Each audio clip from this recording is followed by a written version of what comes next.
2 jaguars, livestock killers, destined to a life behind bars in a third world zoo. That's what we had to start with. I'm wildlife vet Ole Alkenbrecht, and we are in the jungles of Mexico on a medical mission that's never been tried before. To rehabilitate 2 illegally captured jaguars and put the wild back into their lives.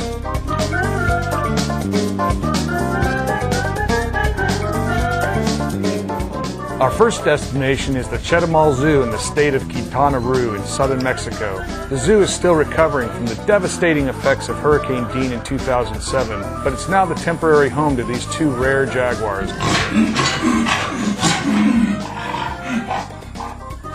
These cats couldn't be released back into the wild because while they were trying to fight their way out of their illegal traps and cages, they damaged their teeth to the point that they would be unable to hunt on their own. That's where the Jags come in. And who are the Jags? We're a team I assembled specifically for this project. A team of biologists, managers, vets, dentists, and we are here to return these jaguars back to the life they deserve. In order for them to become functional again, they needed new teeth, and that's where Dr. Emily came in. In order for them to make it successfully through long-term anesthesia, that's where the veterinarians came in. We pioneered some techniques in anesthesia in a third world situation that was unparalleled to anything that's been done before. Perfect, thank you. All right, she's all yours. There were problems almost from the start, the little ones that drive you crazy, like the fact that the zoo supplied the oxygen but had no regulator that would match the anesthesia machine I brought from the States. So we had to improvise. Well, what we have is a failure to communicate. What we have here. So what we're going to do is we're going to take a fireman's oxygen tank that's half full, and we're going to hook it up to that anesthesia machine, and we're going to see what we have. And if a jaguar wakes up, I'm going to run over the top of you, Peter, out that door and slam it behind us. Does anyone have a wrench? Lefty loosey, righty tighty, right?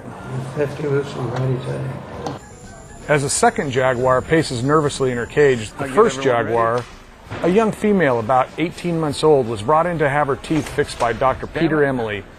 Her surgery will be the simpler of the 2. She only needs a root canal and 1 tooth cosmetically rebuilt.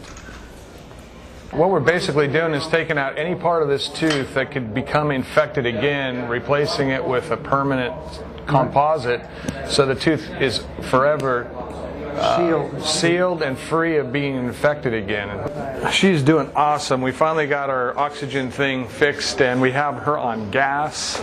She's stable. Her heart rate is stable at about 68. See, I think the original photograph had actually just this was intact all the way to the top, but it just had a chip out the side of it. And so since then it's been whacked off. How's the rest of her teeth look, Pete? The rest of it looks good.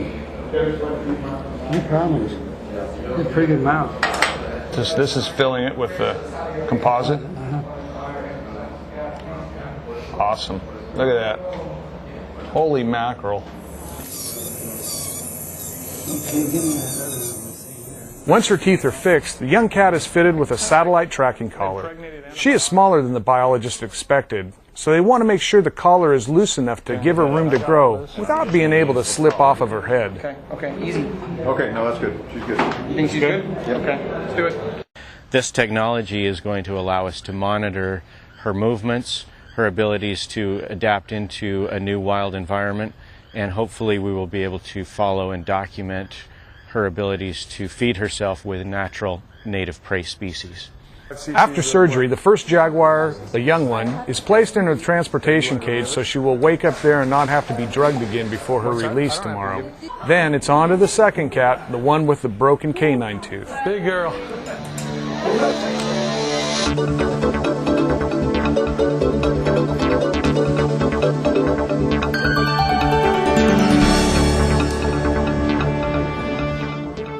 Yeah, he's causing her pain, a little surgical stimulation. That shouldn't be, I just injected it right down the canal. Well, she's feeling it. You know, she's not feeling it enough to get up off the table and tell you, so that's the good news. That's the good news. So I'm just winding it up in here, and I pulled a mess of it out already. These are the kind you tell your students you want them to do, because they can kind of mess up and still have a good end result. Because it's a fresh fracture, as opposed to the other one, which was a big heavy abscess, and you had to make sure it was totally clean and as sterile as you can get it. The one tooth was so far fractured that we had to make a functional canine out of it, because they need canine length, because the way they kill is by crushing the skull, and they need functioning canines, in other words, full length. And I didn't know how to do that. When they sent me pictures of the fractured canine to Denver, I thought, how am I going to make a crown? A normal crown fabrication by a dentist has to make an impression of the tooth and repair the tooth so that the crown will fit easily. Take an impression, make a model, and from that model he can fabricate a crown that will fit the tooth exactly. And I didn't have that luxury. So I took a lion's tooth, and that I have many teeth, many skulls at home, and I shaped it to I thought would be the size of the jaguar tooth, judging it from the picture. And I made a crown, just the tip of the crown, or the upper half of a crown, with a stem that would go down inside of the tooth, and that would fit this lion tooth that I made that was reduced in size.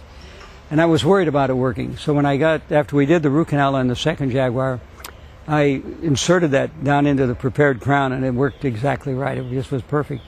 So I think God helps the ignorant and the blind to get lucky so many times. Finally, it's time for the crowning glory. Literally. Jaguar number 2 gets a brand new gold tooth.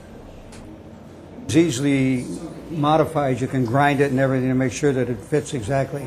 But with stainless steel, you couldn't do it. So we just bit the bullet and put it out. There's about a half an ounce of gold in it. But it's got a real long stem, like a mushroom.